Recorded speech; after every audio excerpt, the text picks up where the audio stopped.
اسرائیل کی میڈیا میں اس وقت ہنگامہ برپا ہے۔ لگاتار اسرائیل کے جرنلسٹ اپنی حکومت پر، اپنی سرکار پر تنقید کر رہے ہیں کہ حزب اللہ کے راکٹ کو، حزب اللہ کے میزائلوں کو روکنے میں اسرائیل کا ایئر ڈیفنس سسٹم ناکام کیوں ہے۔ ایران کے میزائلوں کو نہ روک پانے کی بات سمجھ میں آتی ہے کہ ایران کے پاس سجیل میزائل ہے، خیبر شکن میزائل ہے، اس کے پاس کلسٹر بموں والا میزائل ہے، اور ان میزائلوں کی جو تیزی ہے بہت زیادہ ہوتی ہے، اس میں وار ہیڈ زیادہ ہوتے ہیں، لیکن حزب اللہ کے میزائلوں کو کیوں اسرائیل نہیں روک پا رہا ہے؟ تازہ ترین رپورٹ یہ ہے کہ حزب اللہ کے میزائلوں نے اسرائیل کے نہاریہ علاقے میں زبردست تباہی مچائی ہے، پوری بربادی مچائی ہے، اور آپ اسکرین پر ان ویڈیوز کو دیکھ سکتے ہیں۔ یہ جو آگ کے شعلے بھڑکتے ہوئے آپ کو نظر آ رہے ہیں، پورا کا پورا علاقہ، پوری کی پوری بلڈنگ جو آگ کی لپیٹ میں آپ کو دکھ رہی ہے، یہ اسرائیل کا نہاریہ کا علاقہ ہے، جہاں حزب اللہ کا میزائل آ کر سیدھے گرتا ہے، پوری عمارت کو آگ کی لپیٹ میں لے لیتا ہے، اور اسرائیل کا آئرن ڈوم اسے نہیں روک پاتا ہے۔ اسرائیل کے پاس 3 لیئر میں ایئر ڈیفنس سسٹم ہے، بلکہ کہا جا رہا ہے کہ اب تو 5-6 لیئر میں ہیں، لیکن عموماً اگر نزدیک سے کوئی میزائل آتا ہے، خاص طور پر اگر غزہ پٹی سے یا لبنان سے اسرائیل پر راکٹ لانچ کیا جاتا ہے، میزائل فائر کیا جاتا ہے، تو عموماً ان میزائلوں کو، ان راکٹوں کو روکنے کے لیے اسرائیل آئرن ڈوم کا استعمال کرتا ہے۔ لیکن اب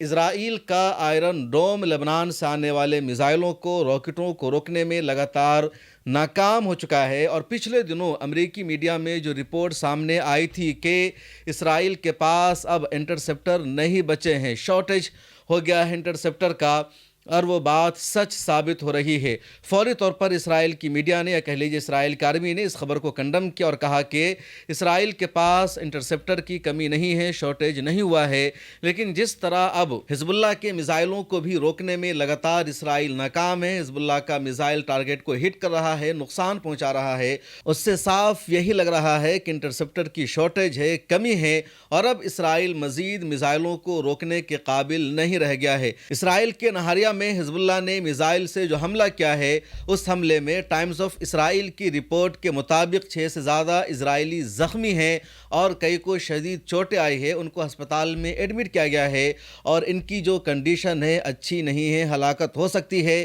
اسرائیل میں شدید پابندی ہے، سینسرشپ ہے، اور وہ اسرائیل کا میڈیا ہو یا انٹرنیشنل میڈیا ہو، وہی خبر دنیا کو بتا سکتا ہے جس خبر کے بارے میں اسرائیل کی آرمی وہاں کی میڈیا کو اجازت دیتی ہے کہ آپ اس خبر کو بتا سکتے ہو۔ اب نہاریہ پر جب حزب اللہ نے میزائل سے حملہ کیا، اس علاقہ کی ویڈیو کچھ لوگوں نے سوشل میڈیا پر شیئر کی، جس میں دیکھا جا رہا ہے 1-2 بلڈنگ نہیں بلکہ کئی بلڈنگ آگ کی لپیٹ میں ہیں، پورے علاقے میں تباہی ہوئی ہے، جو گھر ہے وہ زمین دوز ہو گئے ہیں۔ اس کے باوجود اسرائیل کا اخبار Times of Israel who, channel 12 who, i24 ہو، یہ سب یہی رپورٹ شائع کر رہا ہے کہ 6 لوگ زخمی ہوئے ہیں، اور CNN نے، انٹرنیشنل میڈیا نے بھی یہی رپورٹ شائع کی ہے۔ اس کا مطلب صاف ہے کہ اسرائیل کی آرمی نے صرف 6 لوگوں کے زخمی ہونے کی خبر شائع کرنے کی اجازت دی ہے، اس کے علاوہ پر پابندی لگا دی گئی ہے۔ اسرائیل میں یہ قانون ہے کہ اگر کوئی وہاں کی ویڈیو بنا کر اپنے سوشل میڈیا پر ڈال دیتا ہے تو 5 سال کے لیے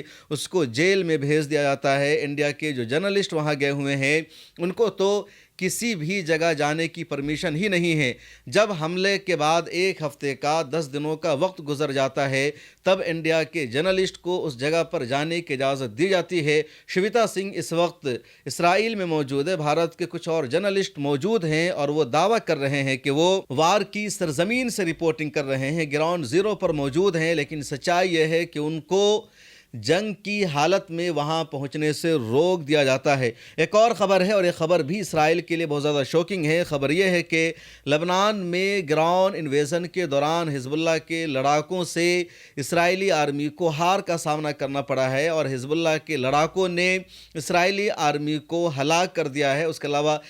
اسرائیلی آرمی کی پوری بٹالین کو پیچھے ہٹنا پڑا ہے، اور لگاتار میں نے آپ کو بتایا کہ جب بھی زمینی لڑائی ہوتی ہے، گراؤنڈ انویژن ہوتا ہے، تو حزب اللہ کے لڑاکوں کے سامنے اسرائیل کی آرمی نہیں ٹک پاتی ہے، اس کو پیچھے ہٹنا پڑتا ہے، اور اس خبر کو بھی ٹائمز آف اسرائیل نے شائع کیا ہے۔ دوسری طرف حزب اللہ کا اپنا دعویٰ ہے، المیادین چینل نے جو خبر شائع کی ہے اس کے مطابق یہ ہے کہ حزب اللہ کے میزائل حملے میں 50 سے زیادہ کی ہلاکت ہوئی ہے، کئی بلڈنگوں کو نقصان پہنچا ہے، اور اس مرتبہ حزب اللہ کے میزائلوں کو روکنے میں اسرائیل کا ایئر ڈیفنس سسٹم ناکام رہا۔ موجودہ حالات میں میڈیا ہماری سب سے اہم ضرورت ہے، اور ملت ٹائمز اس ضرورت کو، اس کمی کو پورا کرنے کی کوشش کر رہا ہے، اور آپ نے ہمیشہ ملت ٹائمز کو آگے بڑھانے کے لیے ہمیں سپورٹ کیا ہے۔ آپ سے گزارش ہے اس سال بھی ماہ مبارک میں ہمیں سپورٹ کیجیے۔ اگر آپ میں سے کچھ لوگوں نے بھی سالانہ صرف 1000 روپے ملت ٹائمز کو اس رمضان میں ممبرشپ کی فیس کے طور پر دے دیا تو ملت ٹائمز کا نظام آسانی سے چلتا رہے گا۔ اسی طرح لبنان اور اسرائیل کی سرحد پر جو تصادم ہوا ہے، حزب اللہ کے لڑاکوں سے اسرائیلی سینا کی جو لڑائی ہوئی ہے، تو یہاں پر بھی اسرائیلی سینا کو پیچھے ہٹنا پڑا ہے، کئی اسرائیلی سینا کی یہاں پر ہلاکت ہوئی ہے اور کافی نقصان ہوا ہے۔ اس کے بعد ایک اور خبر ہے، اور خبر یہ ہے کہ غزہ پٹی میں حماس کے ایک کمانڈر کو اور کئی فلسطینیوں کو اسرائیل نے حملہ کر کے شہید کر دیا ہے، اور یہ سیدھا سیز فائر کا وائلیشن ہے۔ غزہ پٹی میں ان دنوں سیز فائر نافذ ہے، اور سیز فائر کی وجہ سے غزہ پٹی کے کسی بھی علاقے پر اسرائیل کو حملہ کرنے کا کوئی حق نہیں ہے، کوئی اختیار نہیں ہے۔ اس کے باوجود ہر 2-4-5 دن پر یہ خبر آتی ہے کہ غزہ پٹی میں عام فلسطینیوں پر اسرائیل کا حملہ ہوتا ہے، انہیں مار دیا جاتا ہے۔ پچھلے دنوں کئی صحافیوں کو اسرائیل نے غزہ پٹی میں حملہ کر کے شہید کر دیا تھا، اور آج کی تازہ رپورٹ یہ ہے کہ جس کے بارے میں یہ اسرائیل کا دعویٰ ہے، حالانکہ حماس کا ابھی تک آفیشیل اسٹیٹمنٹ سامنے نہیں آیا ہے کہ جس کو مارا گیا ہے وہ حماس کا کمانڈر تھا یا نہیں تھا، لیکن اسرائیل کا دعویٰ ہے کہ اس نے حماس کے کمانڈر کو ہلاک کر دیا ہے۔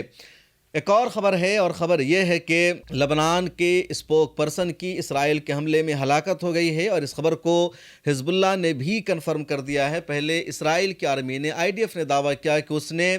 حزب اللہ کے اسپوک پرسن کو ہلاک کر دیا ہے، اور اس کے بعد حزب اللہ نے بھی اس خبر کو کنفرم کر دیا ہے۔ دوسری طرف لبنان کے مختلف علاقوں پر اسرائیل کا حملہ لگاتار جاری ہے۔ اسرائیل کی جو ایئر فورس ہے لگاتار رہائشی علاقوں کو تباہ کر رہی ہے، برباد کر رہی ہے، اور تقریباً 1 ملین سے زیادہ یعنی 10 لاکھ سے زیادہ لبنانی عوام بے گھر ہو چکی ہے، ڈسپلیس ہو چکی ہے۔ وہ اپنا علاقہ، اپنا گھر چھوڑ کر دیہاتوں میں دوسری جگہوں پر رہنے پر مجبور ہے، اور عام لوگوں کو لگاتار اسرائیل لبنان میں حملے کر کے مار رہا ہے۔ اسرائیل نے سال 2024 میں بھی یہ دعویٰ کیا تھا کہ اس نے حزب اللہ کی طاقت کو ختم کر دیا ہے، حزب اللہ کے پاس اب اسرائیل پر حملہ کرنے کی طاقت اور قوت نہیں رہی، اور 2024 میں بھی لگاتار بیروت کے مختلف علاقوں کو، الزاہیہ کے مختلف لوکیشن کو اسرائیل نے ہٹ کیا تھا، نشانہ بنایا تھا۔ اس مرتبہ پھر پوری قوت کے ساتھ اسرائیل لبنان پر، الزاہیہ پر اور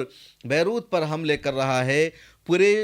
بیروت کو اسرائیل نے غزہ پٹی میں تبدیل کر دیا ہے۔ اس کے باوجود حزب اللہ کا حملہ اسرائیل پر ہو رہا ہے، بارڈر پر لگاتار حزب اللہ کے ہاتھوں اسرائیلی آرمی کو نقصان اٹھانا پڑ رہا ہے۔ حزب اللہ کے لڑاکوں نے اب تک 10 سے زیادہ اسرائیل کے مرکبہ ٹینک کو تباہ کر دیا ہے، ان کے بلڈوزر کو تباہ کر دیا ہے۔ اسرائیلی آرمی کی گاڑیوں پر حملہ کر کے ان گاڑیوں کو مکمل طور پر جلا دیا حزب اللہ نے حملہ کر کے، اور کہیں بھی یہ نہیں دیکھا جا رہا ہے کہ اسرائیل نے حملہ کر کے حزب اللہ کو ختم کر دیا ہے۔ حزب اللہ کو ختم کرنے کے نام پر اسرائیل دراصل عام شہریوں کو، عام لوگوں کو مار رہا ہے، اور اسرائیل کو شرم نہیں آ رہی۔ اسرائیل لگاتار بے شرمی کا مظاہرہ کر کے عام شہریوں کو لبنان میں قتل کر رہا ہے۔ اس ویڈیو میں اتنا ہی۔ آخر میں آپ کو بتانا ہے کہ ایک مشہور ایپ ہے جس کو اذان گرو کہا جاتا ہے، اس ایپ کے ذریعے آپ قرآن مجید کو پڑھ سکتے ہیں۔ اگر آپ قرآن مجید پڑھنا نہیں جانتے ہیں، اور بہت کم فیس میں یہاں کوئی بھی اس ایپ کے ذریعے قرآن مجید کو پڑھ سکتا ہے۔ اس کے علاوہ اس ایپ میں یہ بھی فیچر ہے کہ اگر آپ فیس ادا نہیں کر سکتے ہیں تب بھی قرآن مجید پڑھنا سیکھ سکتے ہیں اس ایپ سے۔ اس اپلیکیشن میں ایک پیج ہے صدقہ جاریہ کا، جس پر آپ کلک کریں گے تو وہاں آپ